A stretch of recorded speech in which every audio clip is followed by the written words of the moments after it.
Greetings from sunny Mexico, and thanks for joining us again.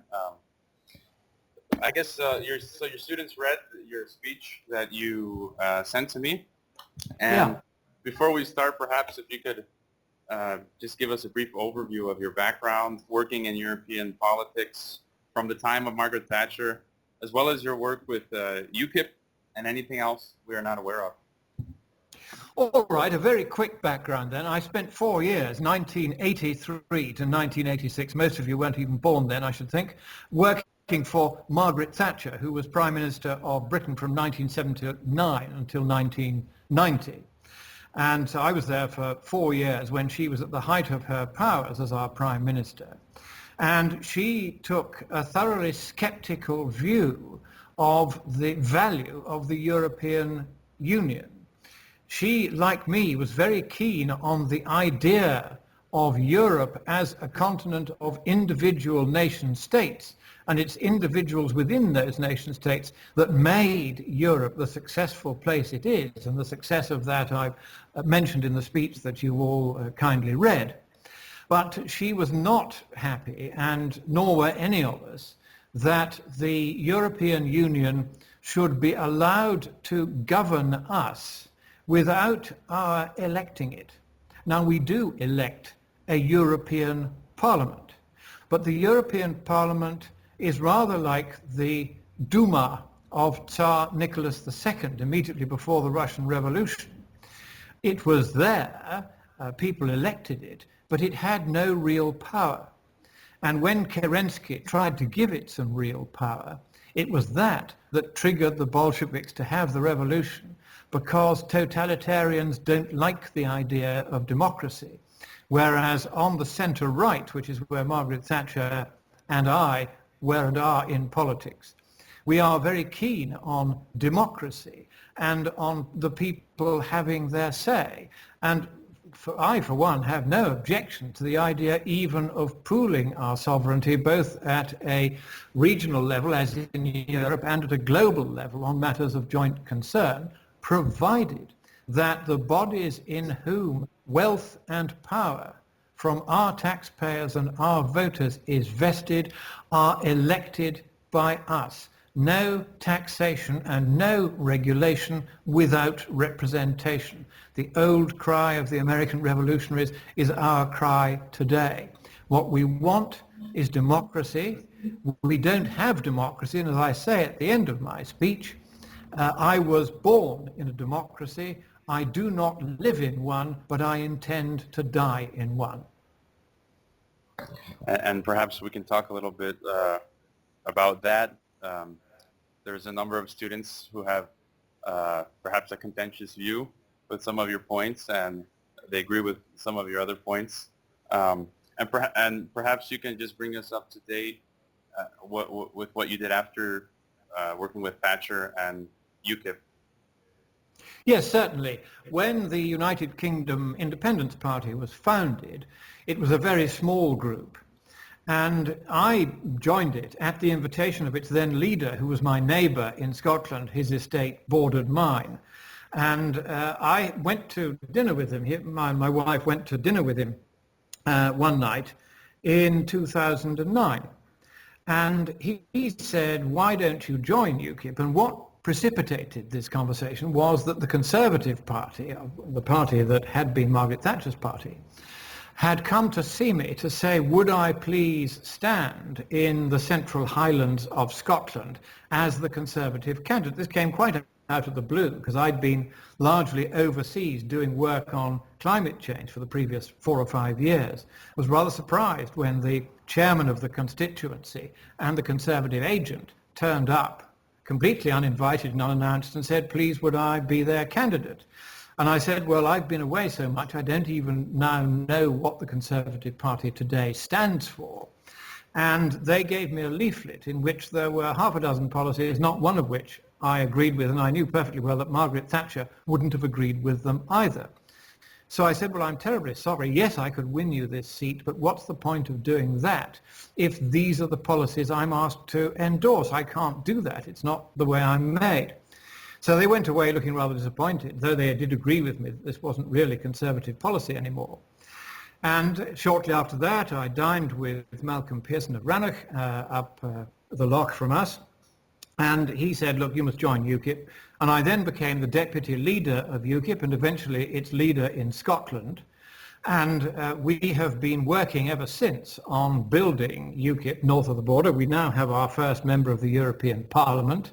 And UKIP, the United Kingdom Independence Party, stands for winning back the independence that our voters and our Parliament once had to decide our own laws. And I, for one, as I've said, don't mind whether we exercise our democracy on our own or together with other nations whose people are exercising their democracy with us. I'm quite happy that either of those should happen.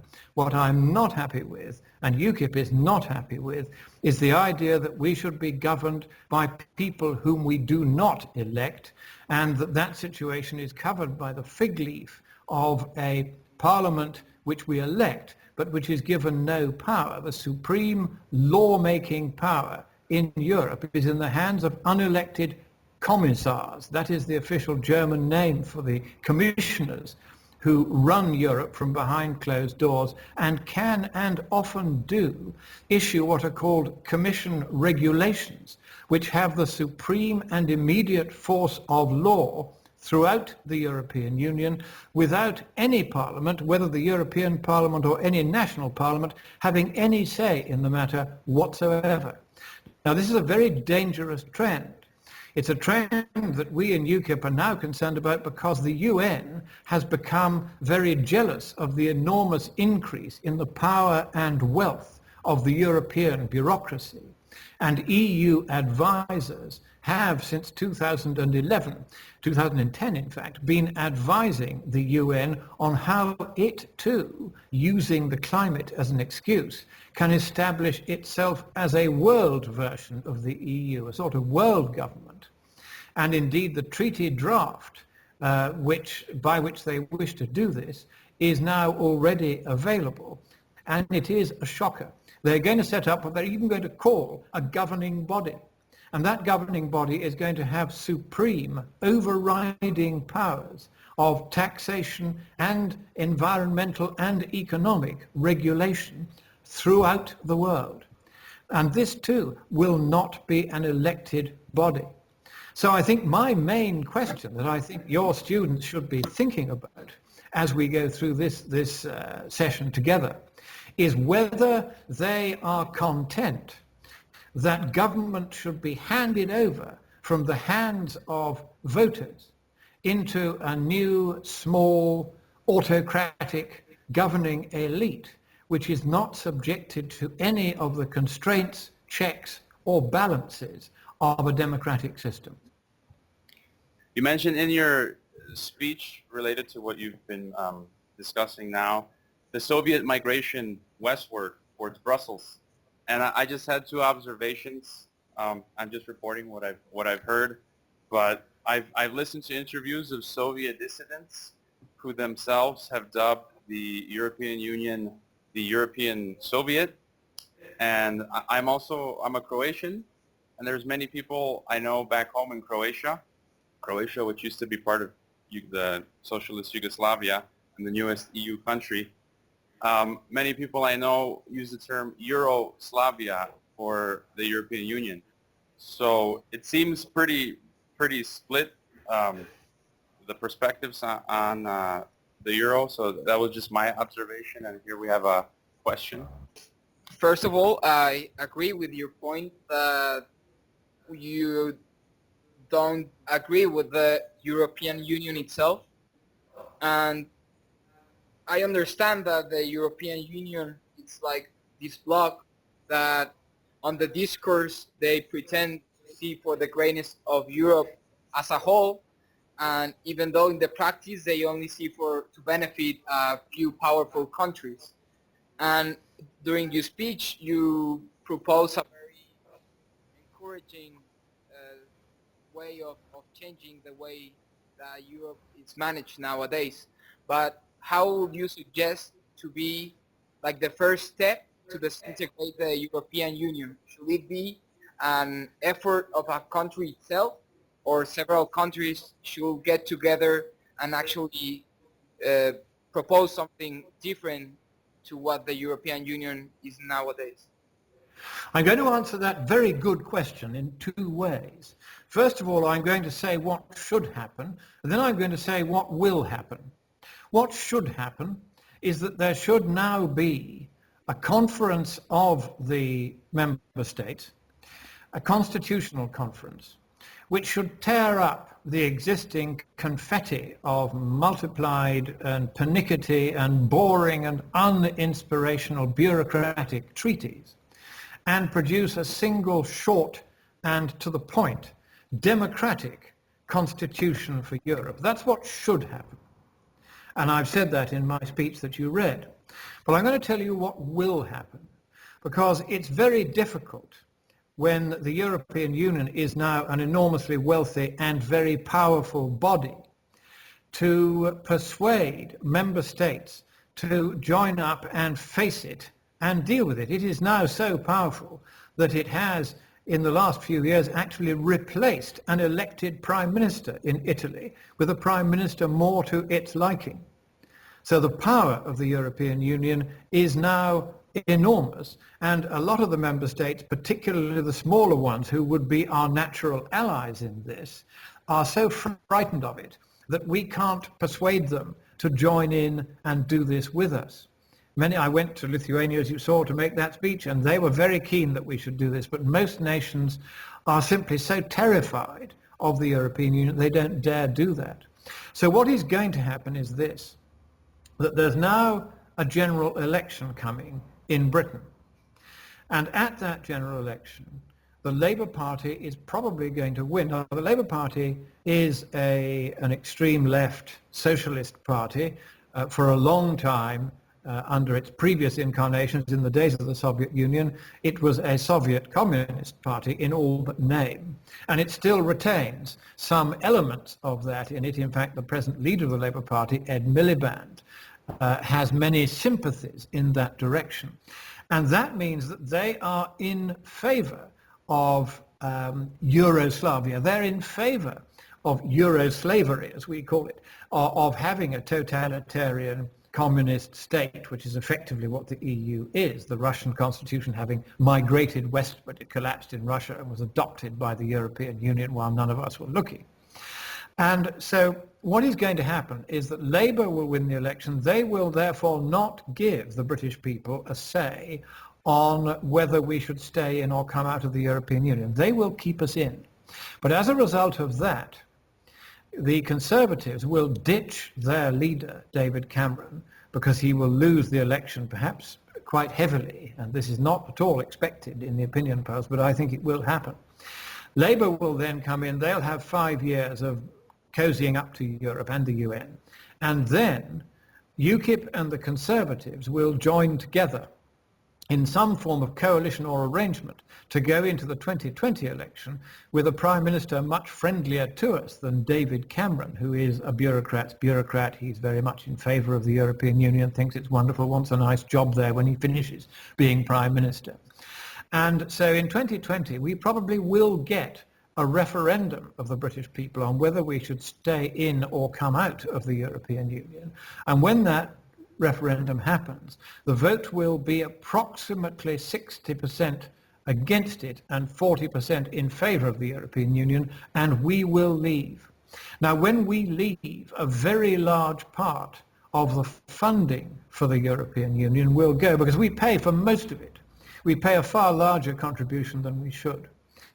And so if we go, the bureaucrats will suddenly lose their largest source of revenue. That's going to reduce their power. And other nations are then going to realize that if Britain can not only survive but thrive outside the European Union, of course we're already outside the euro. I fought very hard to make sure we didn't go into that.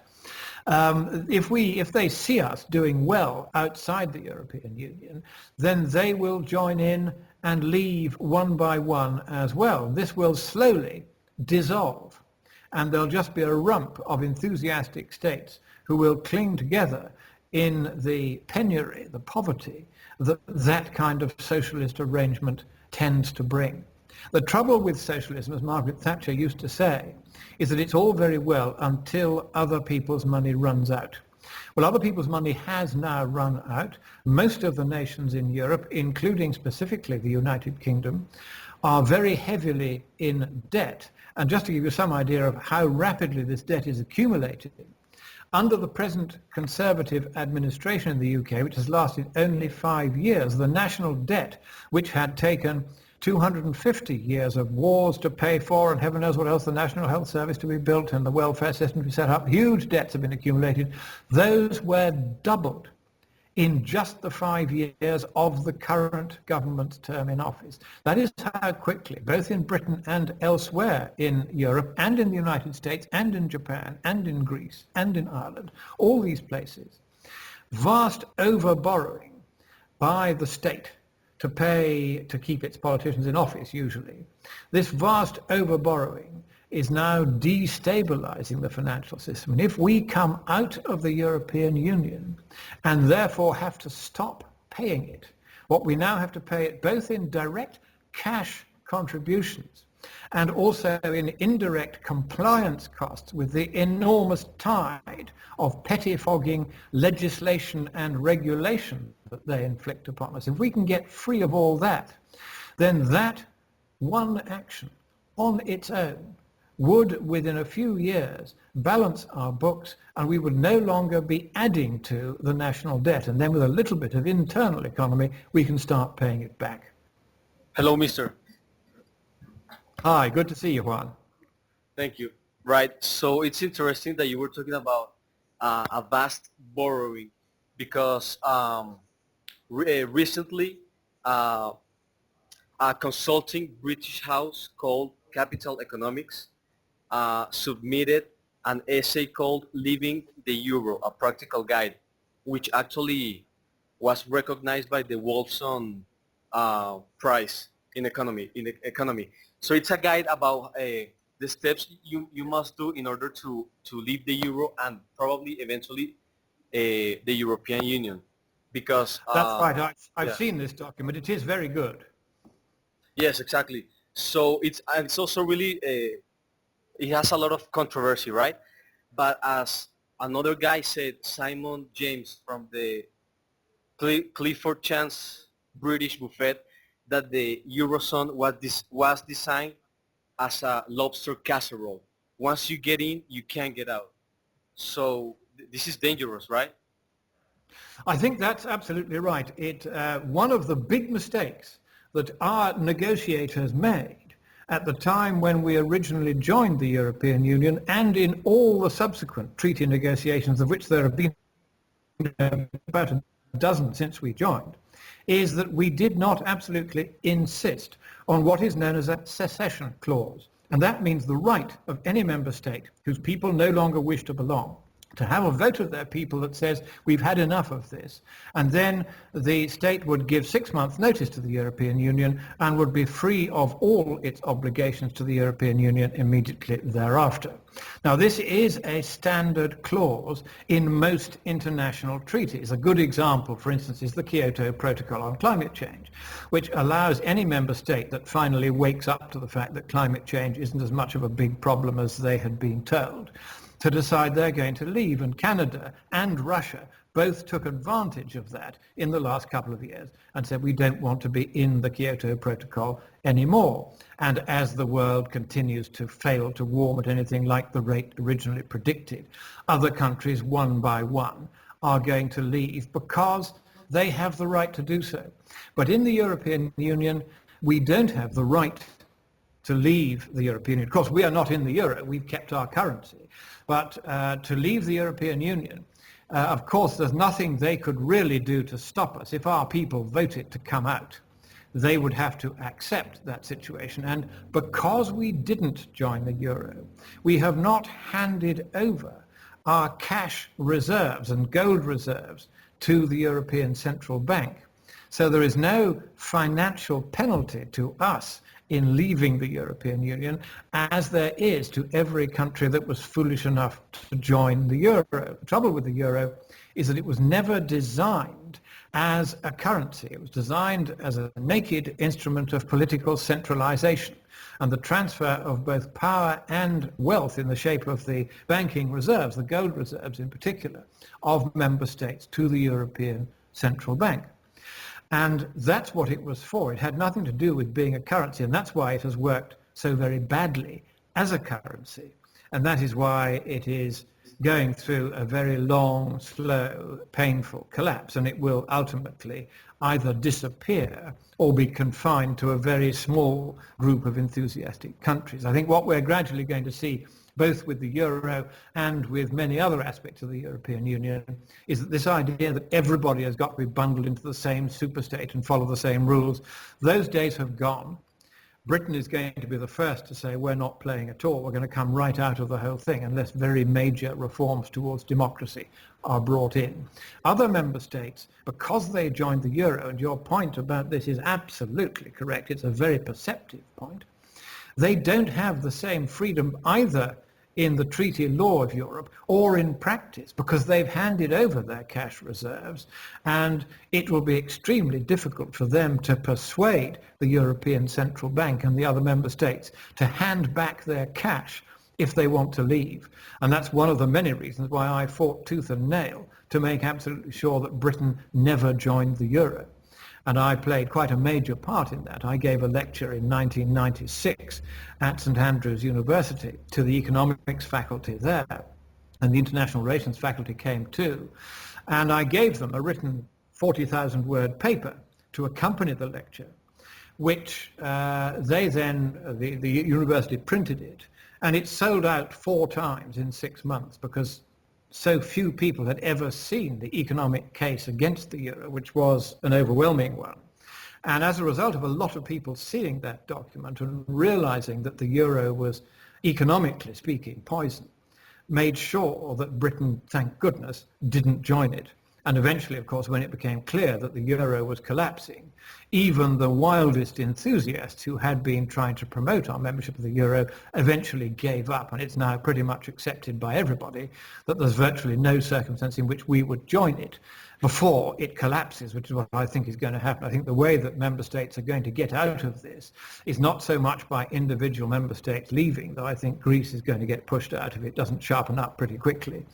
But I think what's going to happen is that other member states will realize what it costs them not to have their own currencies. I don't know how much you're familiar with the economics of currencies. I've lectured on this quite a bit, so I can bore for Britain on it. But very briefly, if you have the right to print your own currency, as Britain does and the members of the European Union are in the euro don't, then you get what is called the seigniorage on that currency. You're handing out a piece of paper which has, and you get in return for it, some real value.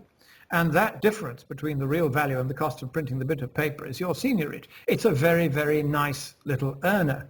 And the countries of the European Union have all thrown this away. We haven't. We've kept it.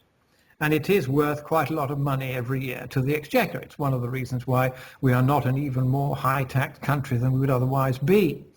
So eventually other European member states are going to begin to understand the elementary economics of this. I was always terrified working with cabinet ministers to see how few of them, Margaret Thatcher was an exception of course, but how few of them had any real understanding of macroeconomics. They hadn't a clue about how government finances worked, how currencies worked. They simply didn't understand it. And the cost of their not understanding it could have been enormous unless a few people like me who did understand it had been in the way, stopping them doing the stupid thing they were going to do, which was to join the euro. So your point is very well put. I think it's going to be very difficult for those countries that are in the euro to get out on their own. But I think in the end, the way this will happen is that the euro will collapse. It is doomed. I mean, the economic expert for UKIP is Tim Congdon, who was one of the members of the Monetary Policy Committee of the Bank of England. I mean, this is a man who really knows his economics. And he said to me 2 years ago over dinner, he said, the euro is finished. He said that they'll spend trillions trying to keep it going, but they can't. In the end, it will fail. And that will be everybody's exit strategy. They'll then go back to having their own currencies. And I'm already beginning to advise one or two governments in Europe, no names, no pack drill, on how to do this, because of course they've lost the expertise in issuing and managing their own currency.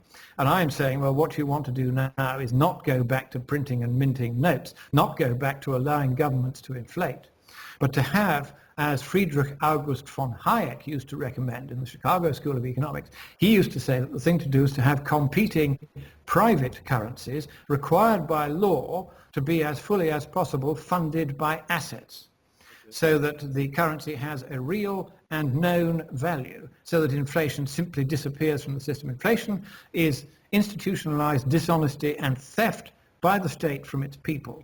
And that should be stopped. The euro inflates, the pound inflates, the dollar inflates. If you had a currency that was fully asset-backed, like the Mark Banco, which was the unit of currency throughout Europe until about 200 years ago, and for a quarter of a millennium, that provided staggering economic stability because it was always 3% overfunded. The Bank of Hamburg ran it. It had silver in the vaults to match, and more than match, every piece of paper it handed out. That's how to do currency.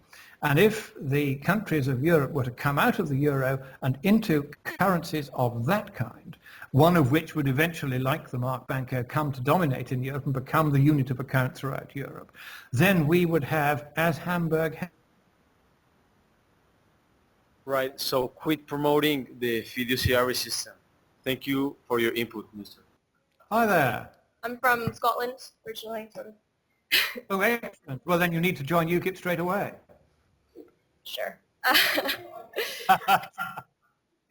I was just looking at an article I read recently about a possible UK exit, and it showed that recent research on this possibility revealed that leaving the EU would leave the UK with 94% of its current EU costs, and would also leave the UK subject to EU rules, but denied a vote changing them. What would be your thoughts on how the UK could viably survive an international market without being part of the EU?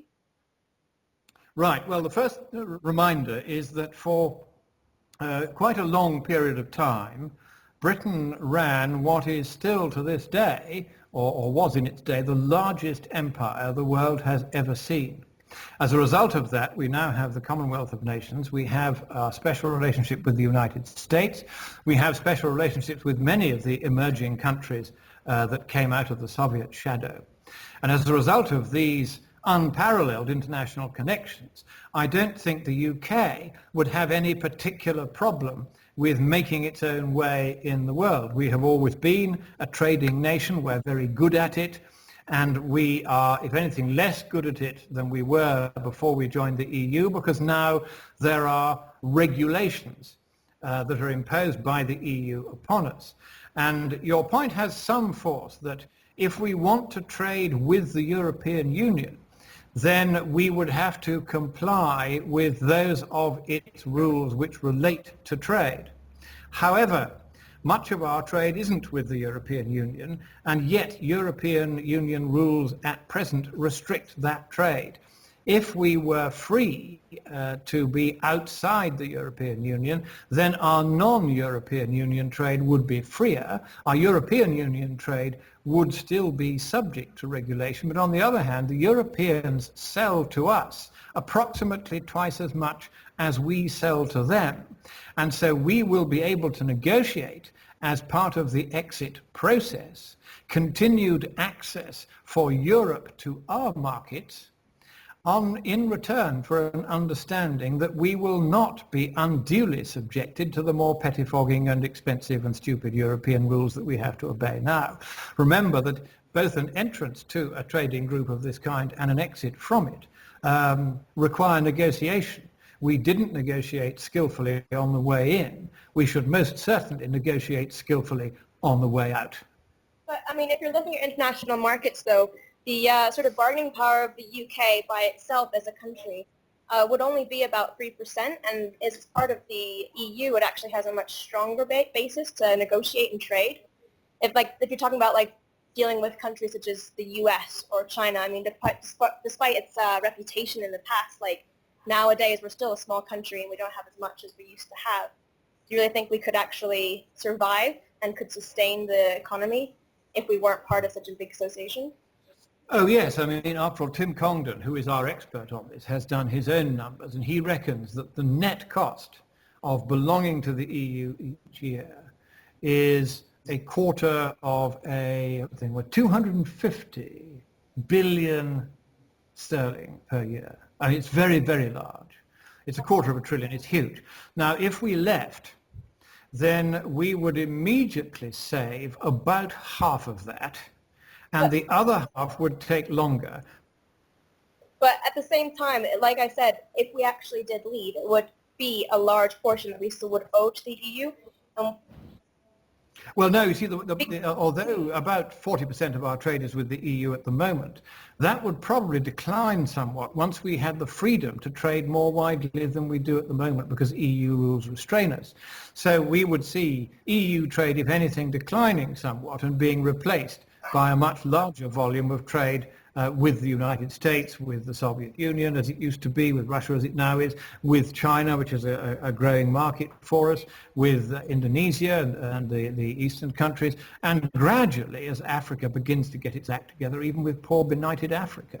So we don't have any fears that Britain will somehow not manage to compete if it isn't a large trading bloc. I mean, as I've said, we have these international relationships. Our traders, both financially and in goods, are extremely efficient at generating foreign business.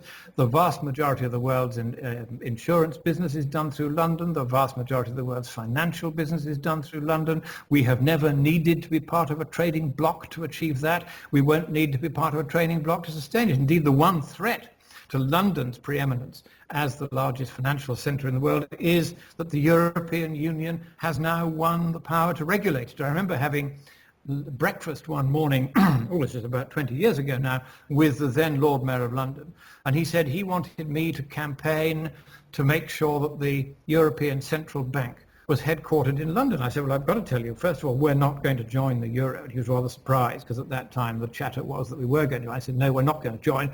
Secondly, I said, the euro is a failed project.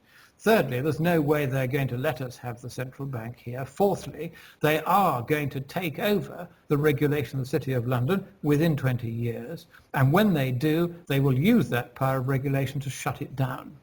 And that's exactly what's now happening. And if we don't get out reasonably quickly, the City of London's preeminence will be gone.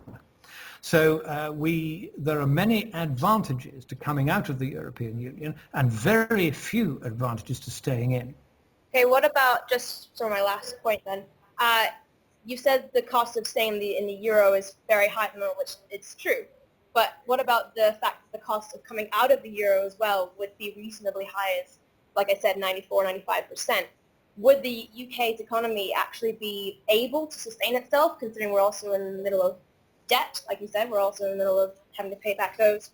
Would they be able to actually... Remember that our calculations, which are more detailed than those of any other party, demonstrate that there would be an immediate cash benefit to the UK from coming out of the EU. There will be very few transitional costs. There would be immediate and substantial transitional and eventually permanent benefits, and the benefits would continue to grow as we gradually unscrambled ourselves from the various European regulations and started learning once again the power of competitive deregulation. Because if we can deregulate in areas where regulation is not necessary, but at the moment is inflicted upon us by Europe, then we can turn the terms of trade in our favor by being a sophisticated, modern, dynamic economy, but without the overburden of regulation and regulatory cost that the EU inflicts upon us.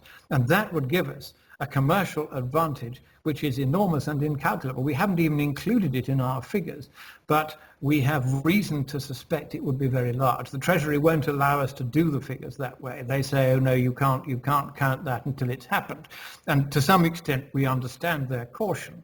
But on the other hand, we are pretty confident that if we could have a market that is, for instance, as lightly regulated as the United States, rather than as heavily regulated as Europe, then we can greatly decrease our costs of doing business and therefore increase our competitiveness and possibly even start our manufacturing industries back up again. But we certainly can't afford those now while we're paying tribute to Danegeld, if you like, to the European Union. Okay. Thank you. Thanks. Other questions? I know you guys posted a bunch. Come on up. I'm going to ask the big one. Some people disagreed with or complained about, well, religion, you know, as always. You mentioned in your speech, well, first of all, Christianity in Europe in general is in decline today. A lot of the churches are emptying out. Even though Western civilization in Europe, we can say, was founded upon Judeo-Christianity. But you mentioned in your speech, you touched on Christianity and how it was one of your 3 parameters. But you also mentioned that all religions, so you mentioned that Europe should be based, I guess, continue to be based on Christianity, but of course that all other religions should be allowed to flourish. Yes.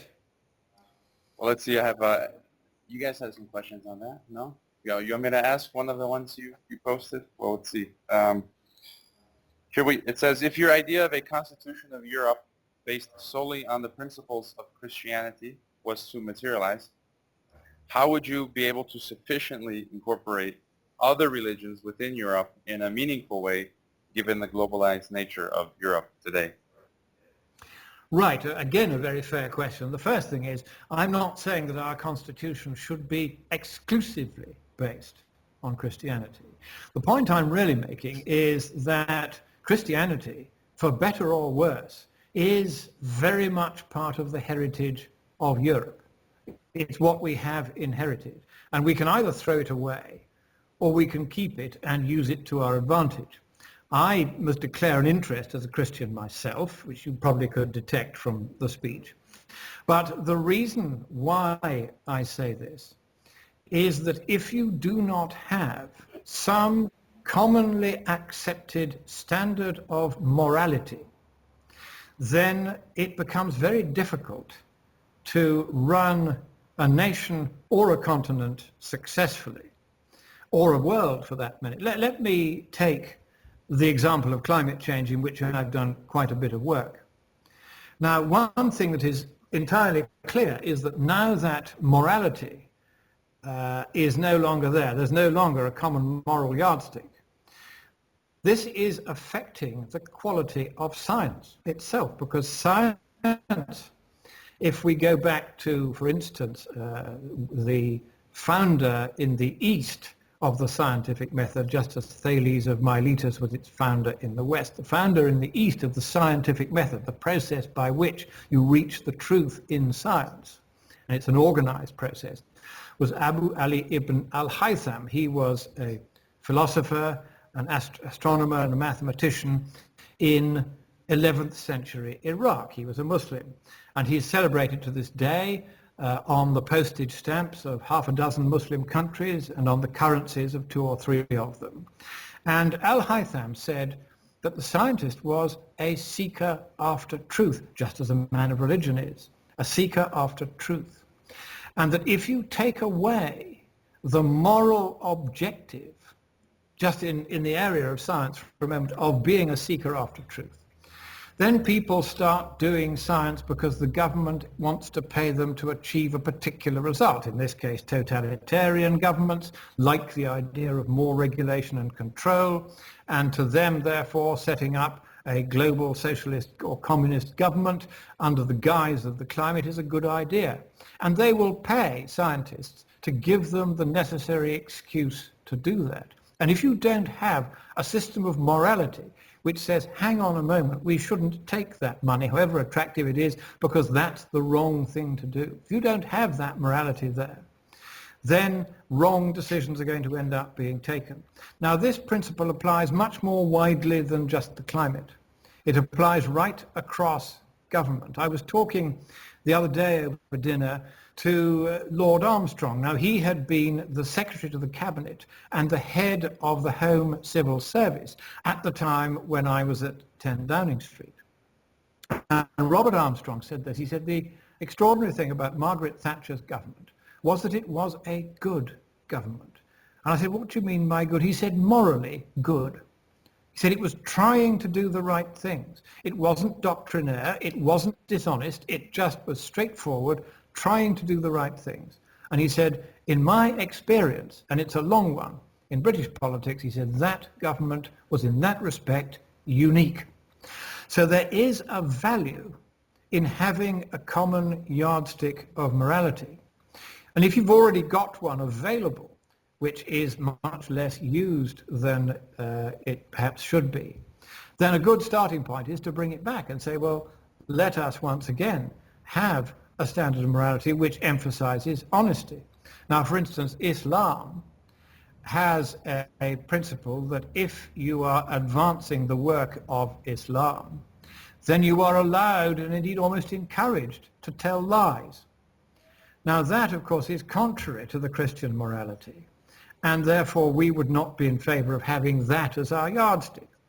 We would prefer having an honest morality, a morality that lays stress on honesty and truthfulness as being at the center of things. And Al-Haytham had the same sense of that. He didn't like this business of lying in Islam either. He wanted the truth to be sought for in science.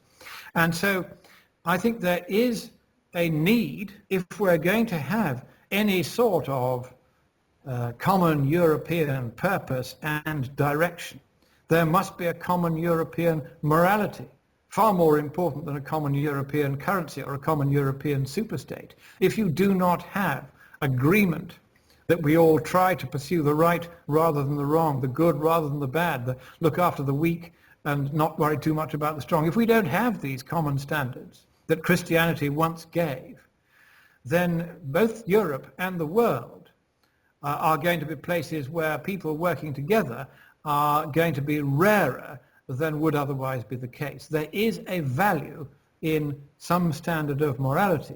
And it's up to those of you who say, well, Christianity is boring or it's old hat or it's finished, to think of something else which is still going to give you the same effect. And that's not going to be so easy. But one point I should correct, and that is those of you who think that Christianity is in decline should think again. It is in decline, particularly in socialist Western countries. Socialism and Christianity have always been rather opposed to one another. However, in countries that are not particularly socialist, such as the United States, Christianity is roaring away and doing very well, thank you very much, as it is in many other countries. And in fact, the growth of Christianity, particularly in countries like Africa, is enormous and is leading in some countries to conflict, because in Nigeria, for instance, and Kenya, where there are also substantial Muslim populations, the Muslims are beginning to gang up to try and kill the Christians because the Christians are growing so quickly. So don't write off Christianity mainly because you feel bored by it or had it rammed down your throats as a kid or whatever. It has more uses than you may realize. And I think we should be very careful before we ditch Christianity, and still more careful if we don't replace it with a system of morality which is as good as Christianity is. One of our great philosophers, Sir Thomas Browne, in his book Religio Militis, which he wrote, must have been 300 years ago now, he said, no religion so magnifieth goodness as the Christian religion doth. And that's a very interesting statement, and probably correct objectively speaking. So let's not be too down on Christianity. It is Europe's heritage, and we should not be throwing away Europe's heritage at a time when we're trying to encourage the nations of Europe to work more amicably and more sensibly together. Yeah, another question and another one. Okay, we got a bunch of questions now. Yeah. And before she just asked her question, I meant the churches in a lot of parts of Europe. I do see them emptying out, I guess, in parts of Canada. I guess it's because of statism, as you mentioned, perhaps. And I did look at the last study in the U.S. 87 to 90% of Americans do claim to be Christian. So you can see in those countries that are not socialist, it's still very strong. And of course, the age of science and reason was supposed to be the age that brought religion to an end. And then here we have scientists now adopting a quasi-religious belief in climate doom, not realizing that what they've got is not science but religion.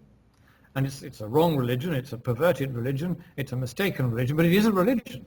And they don't even realize that because they have long abandoned Christianity. Whereas those scientists that keep the Christian faith are the ones that are more skeptical of these quasi-religious scientific cults, such as the Thermogeddon cult, which says that global warming is dangerous. And Christianity is a way of retaining sanity by retaining honesty in scientific inquiry, and the same in government. I mean, I saw this in government where you had people that were simply not Christian, didn't subscribe to the common morality. They would be out for whatever they could get, whereas the Christians tended, they would still help themselves if they could, but they would bear in mind that other people needed helping too. Yes, ma'am, what's your question? Thank you. I just felt like if we take religion, Christianity, or any religion as the basis of our morality, in such a general way instead of a private way, could it not happen that in the future, like slowly, it would turn into what it was in the past, something really political, something theocratical? I have the feeling that if we take that as a basis, that would happen again, and it would be like the church ruling all over again, all over the state. What do you think about this? Could that be possible? Could that not be possible? I think when you look at what is happening in places like Iran, for instance, where the Shah was toppled by religious savages who then imposed their very narrow-minded creed on the population, then there is always a danger that any religion can be perverted to become a sinister political force, all the more sinister because it holds its beliefs without being able to justify them in any scientific way, and therefore is often tempted, well, we can't persuade the people to believe, so let's force them to believe. And of course that is always a mistake if you go that far. Now, the way we have, admittedly, after many wars over hundreds of years, dealt with this in Britain is to have an official state religion which has really no power and these days very little influence, but to allow other religions to flourish so that, for instance, the Catholic Church is alive and well and still very numerous in the United Kingdom, even though it isn't the state religion, because people want to belong to it. And if you have the kind of diversity, even within Christian belief, that you have today, then you're less likely to have the sort of monoculture of religion that you have in countries like Iran as a standing example. You have much, and besides, the Christian religion is not as aggressive as Islam in saying you've got to believe in this or we will kill you for it. That's not to say that no Christian has ever done that, but they've done so by using religion as a fig leaf to disguise what they're really doing is political. Whereas with Islam, the religion is essentially politics masquerading as religion. And that's the most dangerous of the lot. But the Christian religion isn't that way. It's much less likely, much less amenable to being exploited by politicians in that way. So I don't think at the moment that would be much of a risk.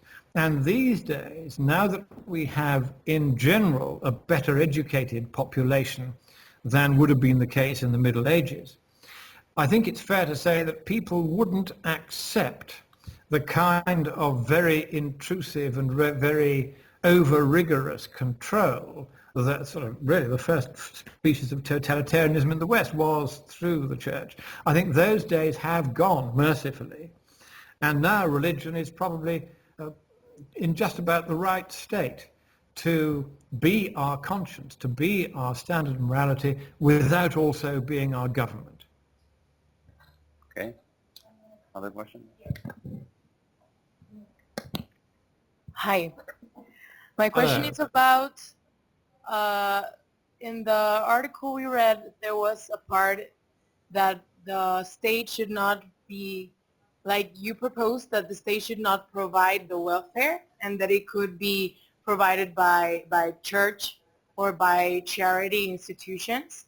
And one of the arguments to support this idea was that the people became like dependent of state and did not like grow or develop more. So how wouldn't it be the same system of dependence if the church or the charity institutions gave this service?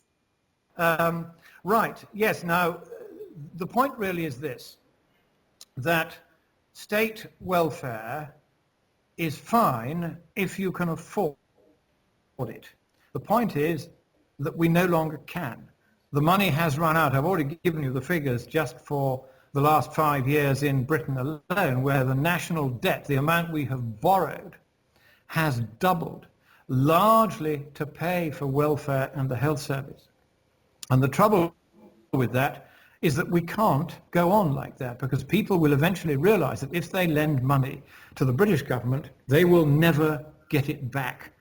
And if they don't get it back, then they won't be tempted to lend us any more money. And very suddenly, and perhaps within the next year or two, Britain and many other countries will suddenly find they cannot pay their day-to-day welfare bills. So what we have to do is to find a way of protecting the most vulnerable people so that they are not left without proper means of support. And the welfare state can no longer continue to deliver that guarantee. So what we need to do is to find a system of welfare delivery that is far cheaper and far more caring than the state. This is where I think there is a role for the churches, and interestingly there is also a role for Islam here, because Islam actually has quite a good record among its own people, not necessarily among others. And I think that the churches would be very well placed to do the day-to-day business of seeing and finding out who it was that needed help. The state would still provide the means, but they would probably have to provide it in smaller amounts than they do now, simply because the welfare state is no longer affordable. And of course the traditional socialist solution to this is let us tax the rich or confiscate their wealth. That's been tried. There are not enough rich people to make any difference. So large is the welfare budget. So that kind of socialistic approach isn't going to work. What is going to work is finding a completely new model of welfare, probably based far less on cash and far more on people welcoming those who need help into their homes, which is a much more direct and in many ways much more personally difficult form of charity, but one which would be much more efficient and would also tackle one of the biggest problems of the welfare state, which is that there is a cash advantage to breaking up your family and living in smaller and smaller units. When I was a lad, the average household in Britain was 2.1 people, not very big. Now it's 1.3 and falling like a stone. Very soon, just about everybody in Britain will be living on their own. Is that a good thing for society? I don't think so. Why has it come about? The welfare state has been the main driving force for this. And so we're going to have to rethink it, if only because the money's running out, but there are many other real social problems that stem directly from the existence of the welfare state. I know people not far from here who for 3 or even 4 generations. Nobody in the household has ever gone to work because they don't have to. Now, is this good for them? No. Is it good for us who have to pay for it? No. Hi, I'm from Yorkshire, which has received 583 million euros from the European Regional Development Fund, and that fund has contributed 3.2 billion euros to the development of struggling societies across England. And I've seen that this money has greatly helped some of the poorest in my community. And when you talk about leaving the European Union, you mention like how it will help businesses and trade and top dogs. What about the ordinary working class people that will suffer from losing this funding? Where do you How- imagine how this does- funding? Huh? Where do you imagine this funding comes from? Yeah, but obviously it's coming from the whole of the European Union. How could England fund that on its own? At the moment, what is happening is this. The money is paid by Britain to Europe in its cash contribution and in its regulatory compliance costs. And then Europe takes a very large percentage of that for its own administrative overhead. There are, after all, something like, I think about a tenth of the 30,000 civil servants in the European Union are paid more than the British Prime Minister. And we then get back a far smaller sum than we would be able to give directly to our own disadvantaged regions if we hadn't had to pay the money to Europe and have them taxing it before they give some of it back. But if we come So I out, have to understand. if we come out, we'll still be paying out 94% of the amount that we pay to Europe. So there's only No, we won't. This is a 6% propaganda figure. This is a propaganda figure from a pro-European think tank. It has no meaning in reality.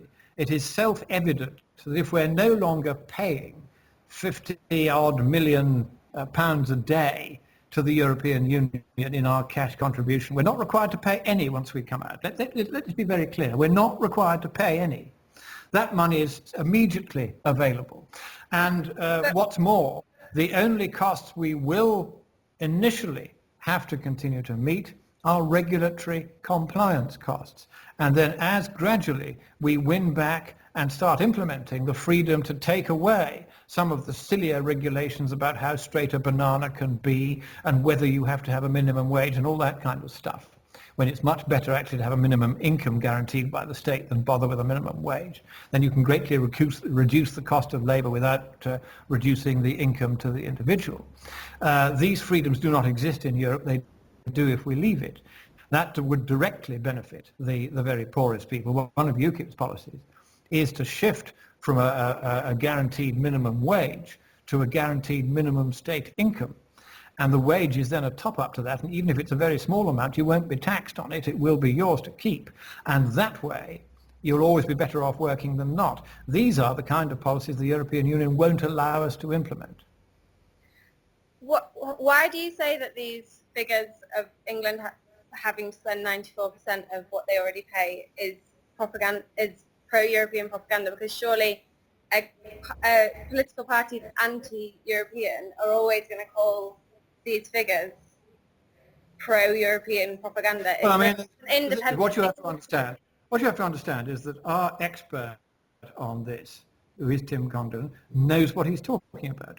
And what he has done is to find out how much money is being paid in cash to Europe.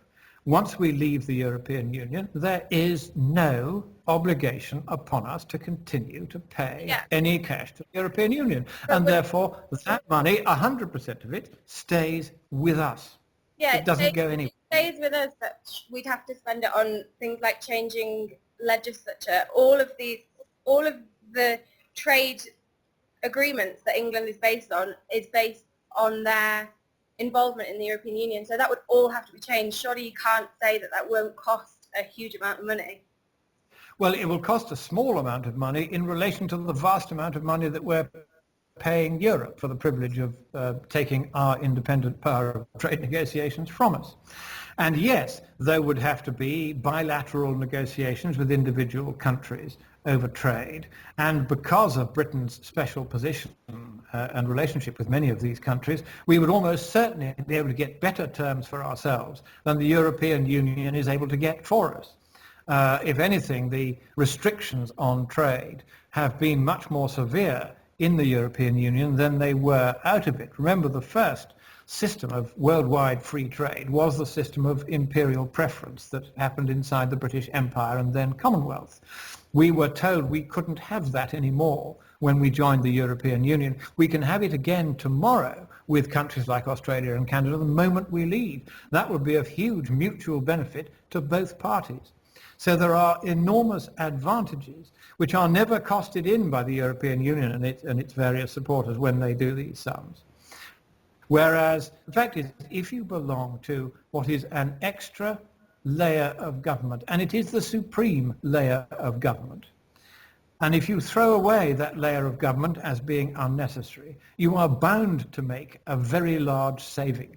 And whichever way you stack the money, if you stack it honestly, Britain is going to be vastly better off by leaving, and so would virtually all the contributing member states. Now, you might have had a point if you'd said, oh, but what about the countries that Britain is subsidizing by paying its money into the European kitty? Isn't it unfair on them? Well, yes, but on the other hand, if we've got a national debt the size we have and an annual deficit the size we have, then foreign aid actually can't be, just for the time being, a very high priority for us. We simply can't afford it. The money has run out. And this is the constant refrain I keep coming back to. Whatever wish list one may have as a politician, I have plenty of things on my wish list. The fact is that in the next 20 or 30 years, everybody's wish list is not going to be fulfilled because the money has run out. And the fastest way to get our budget back into balance now is to leave the EU. So don't you believe that 95% figure unless you can justify it, and I bet you can't. Okay, I think we'll agree to disagree then. Well, I'm not from the UK, so I don't have that much understanding about the British politics. So that's why I'm gonna ask my next question.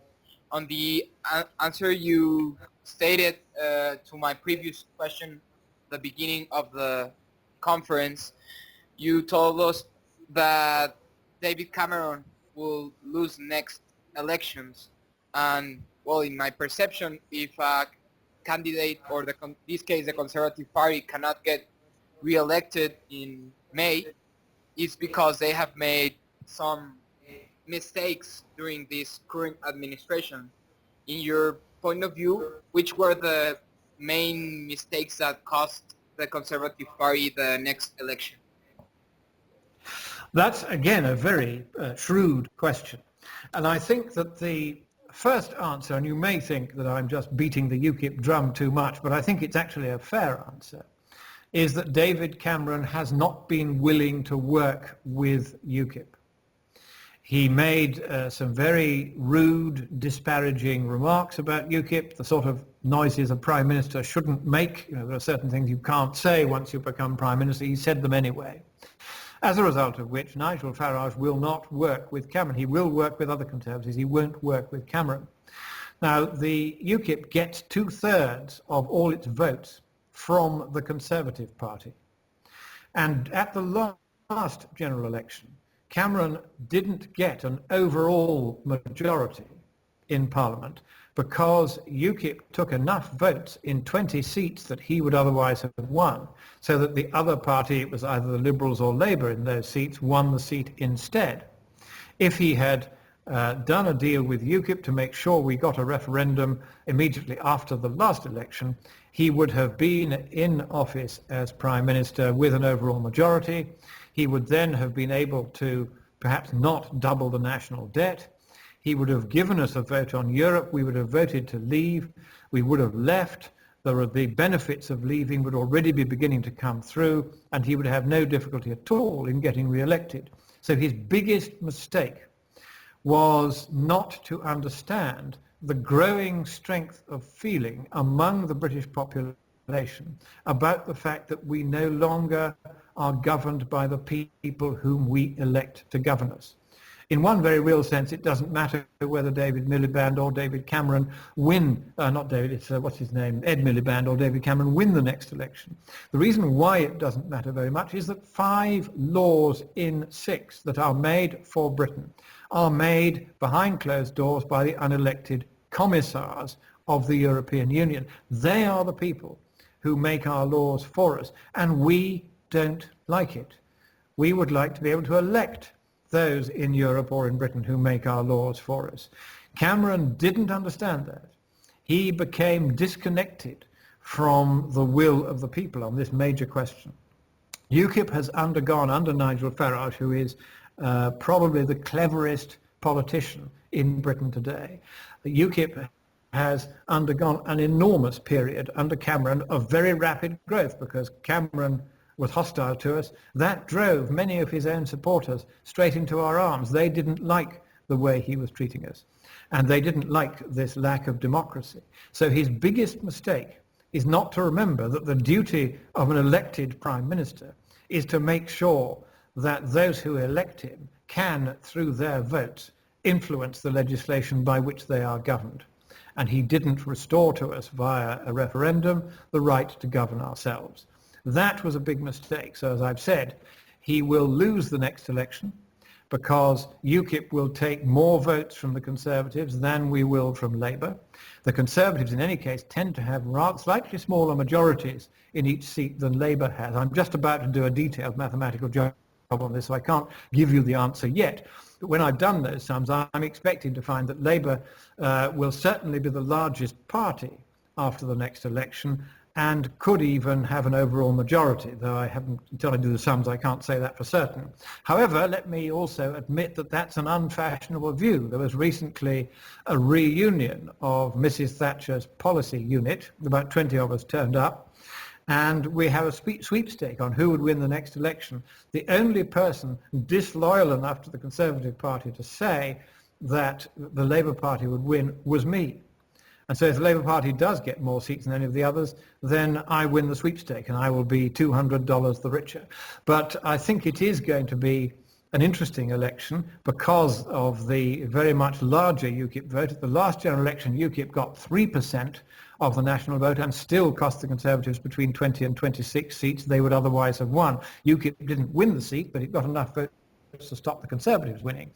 And if that happens now with UKIP on 10% of the national vote, and it's even polled as high as 15% in some recent opinion polls, then that would mean that between 60 and 80 seats that would otherwise have been won by the Conservatives would be won by their rivals, mostly Labour.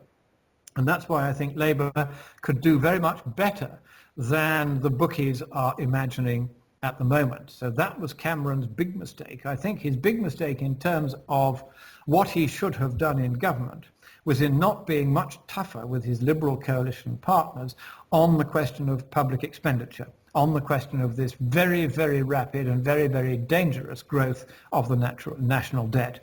That dangerous growth is unfortunately continuing. The annual amount being added to the debt is not as large as it was a few years ago, but it is still growing, and it is at a level which is beyond dangerous. And I think when people look back on this period of government, they're going to say that his failure to address the national debt was extremely serious. He's also been nothing like as tough about Islam as he should have been about the militant end of it. We've had big problems in the UK. We now have a large and very rapidly growing Islamic population, even though no Islamic country has the right to send its people to us. They're getting in somehow in very, very large numbers, hundreds of thousands every year. The population of Muslims was 1 million when I was at number 10. That was 30 years ago. Now it's 4 million and growing very, very rapidly.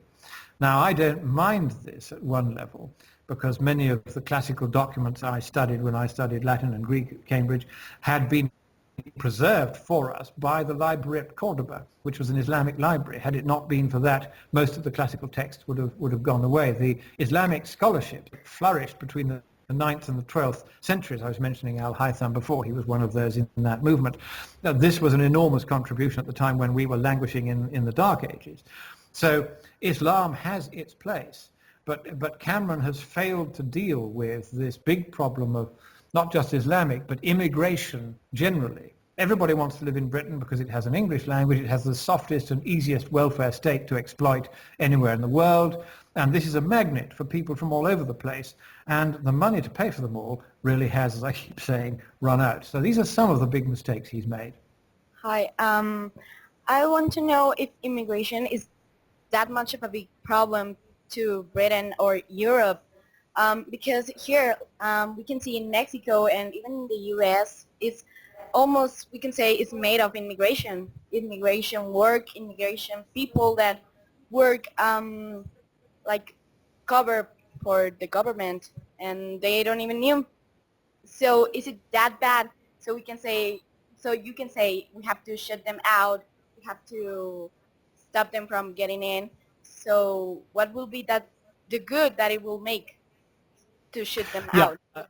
Another very good question. My own feeling as a Christian is that if it were possible to do away with all restrictions on immigration and emigration and let people travel freely wherever they wanted to go in the world, that would be magic. However, to get there, we have to do various things to make that work. And the first thing we have to do is to accept that if you get very large amounts of immigration over a very short period of time, which is what is happening in Britain, then it is difficult and unpopular for the existing population. What is interesting is that often second and third generation immigrants are the ones who are now most actively supporting UKIP, which is taking quite a strong line, saying that immigration does need to be controlled for a time so that things can be allowed to settle down a bit. And they are saying this because they can see that Britain's tolerant and generous society can't survive if you, as it were, dilute it too quickly. There has to be a sort of orderly process. Now, the way that UKIP is looking at addressing this is not on racial grounds. Let me make that clear right from the start. We don't actually care what colour people's skin is, what their religion is, where they come from. That is not the issue. The issue is this, that much of the immigration that is happening into Britain at the moment is what is called economic migration. It's people coming here in the hope of getting jobs and in the certain knowledge that if they don't get a job they can live on welfare, which a very large proportion of them do. So that the welfare state, I don't know what proportion of our welfare bill is for immigrants, but it's quite high and again unaffordable. So UKIP's working along the lines of saying, right, what we'll do is if you want to come to the UK, fine, but you must say so when you arrive. You must declare, I want to stay. And then if you do stay, you will have your fingerprints and your eye prints taken and your photograph. And you will not be allowed access to any state benefits or free healthcare for yourself or your family for the first 5 years. You have to make your own way for 5 years. Now we think that if you do that, people can then, if they want, make arrangements for insuring themselves against ill health, insuring themselves against unemployment. Then they come. Then they survive for 5 years without living off the state. They will tend not to live off the state thereafter either. And we think that by having an approach like that, which says to people, if you want to come here, 5 years, no benefits, no free healthcare, you pay. And then, and only then, can you get access to it free. That would stop most of the purely economic migration and then leave us only having to deal with the asylum seekers, people who are genuinely at risk for their lives if they stay in the country they come from. And those people, of course, we've always got to try to find a home for. Yeah, but immigration gives like a lot of the amount of money to the welfare state. The work of immigrant people gives the welfare state money. So you're saying they cannot live off the welfare state. So if the people from Britain should live from the welfare state when they're let's put it like this, they're doing nothing to contribute to the welfare state.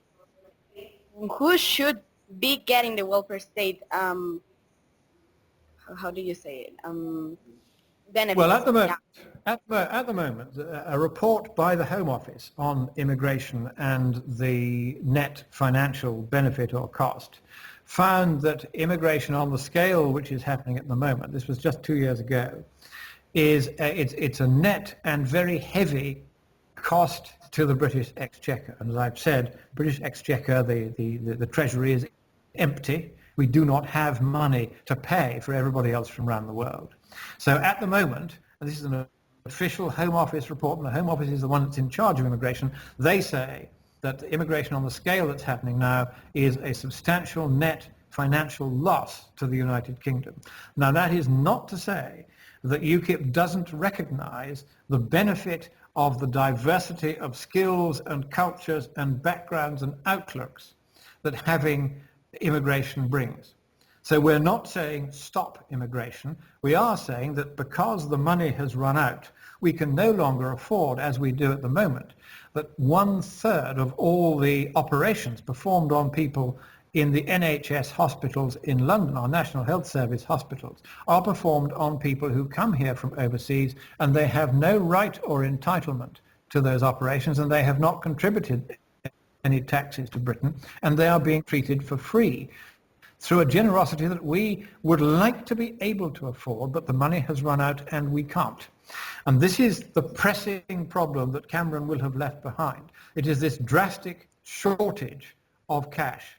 It is the huge excess of expenditure over income by the British state in every division, and in particular health and welfare, that is no longer affordable.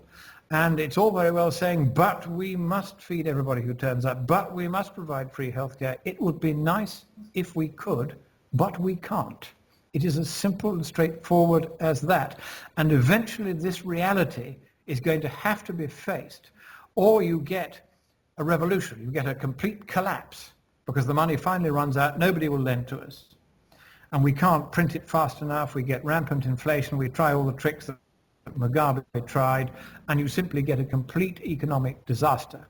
Now, if that were to happen in Britain, a lot of people would end up actually dead of it. So we have to maintain a more responsible treasury than until now. And one of the biggest expenses we face after the European Union is the expense of immigration. And one of the reasons, perhaps the main reason, why UKIP has picked up such very large support over the last 3 or 4 years is since Nigel Farage decided for the first time in my lifetime to be a politician who was willing to speak out, not in a racialist way, about the very real problems that immigration on an uncontrolled scale has actually brought to Britain, problems which are well identified in the Home Office's own official document on the subject. Okay, thank you very much. And just 2 closing questions. Might I ask what matters are you most passionate about and that you're working on at the moment? Right. The one that I spend a lot of time on is the climate question. I've just had a major paper published in the Bulletin of the Chinese Academy of Sciences saying that a mistake at the heart of the computer models that make predictions about the climate has led to an exaggeration in those computer models of the amount of global warming we might expect. And in fact, in the last 18 years and 4 months, according to the satellites, there hasn't been any global warming at all. It means in the lifetime of most of you, there has been no global warming at all. But you will not necessarily have been told that. And one of the things I'm looking at is how in this and other areas of politics, the truth is now being sacrificed to a frankly totalitarian party line. I call it the climate Communist Party line, but this is not just in the climate this is beginning to happen.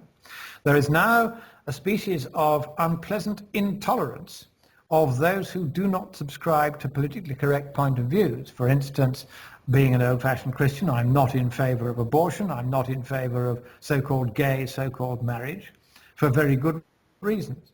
But if I say so, the increasing tendency, particularly on the political totalitarian left, is to say that I should no longer, however charitably, however gently, and with whatever good reason, be allowed to say any of those things. So one of the things that is worrying me and I'm working on very hard is how do we keep the freedom as well as the democracy of the West? Because if we lose those, if we become a culture with effectively religious taboos without religion, then that's not going to lead to a world of freedom and prosperity. It's going to lead to a world of murder and savagery. And that is the main thing I'm working on at the moment. How do we maintain what one might call, and indeed what President Eisenhower did once call, a climate of freedom? How do we make sure that people on all sides of the political divide who are willing to make their points in a gentle, civilized and non-threatening way are able to say unfashionable things because they genuinely believe them to be true? We have to maintain that freedom and resist pressures, whether from our teachers or our parents or from society as a whole, to adopt only a single fashionable view.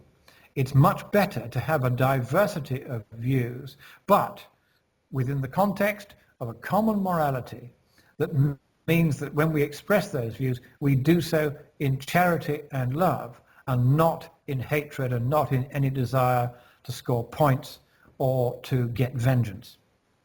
And there is, therefore, I come back to this point, that we need to get a sensible, hard-headed, pragmatic morality back into the political system. Because if we don't, then we simply go back to being the savages we once were. And I, as an educated man, and you as educated people, will not want that. We must keep the world free. We must keep academia free to think. We must resist this politically correct tendency that says only one point of view is permissible. Let me give you an example of what I mean, because this is going to shock a lot of you. How many of you would agree with me if I said that if you are an active and promiscuous homosexual, your lifespan will be shortened by that lifestyle choice just as much as if you were a smoker, a heavy smoker at that? How many of you would agree with that?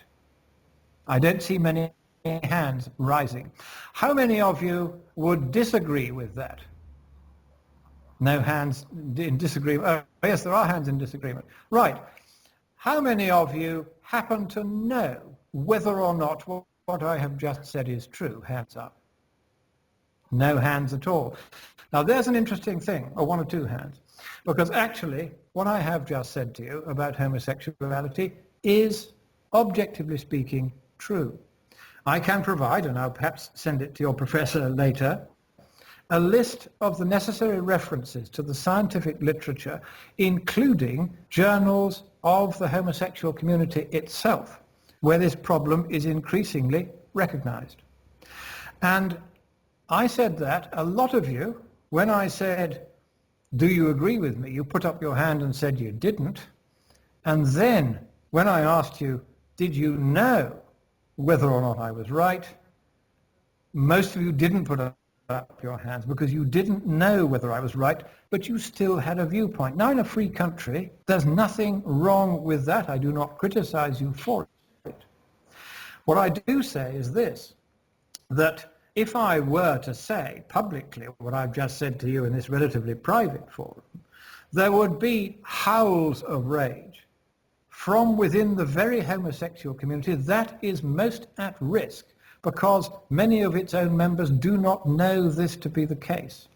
Now, this is not, for me, a particular issue. I only came across it because I was asked for help by a local councillor in Australia when I was there preaching a Christian mission last year.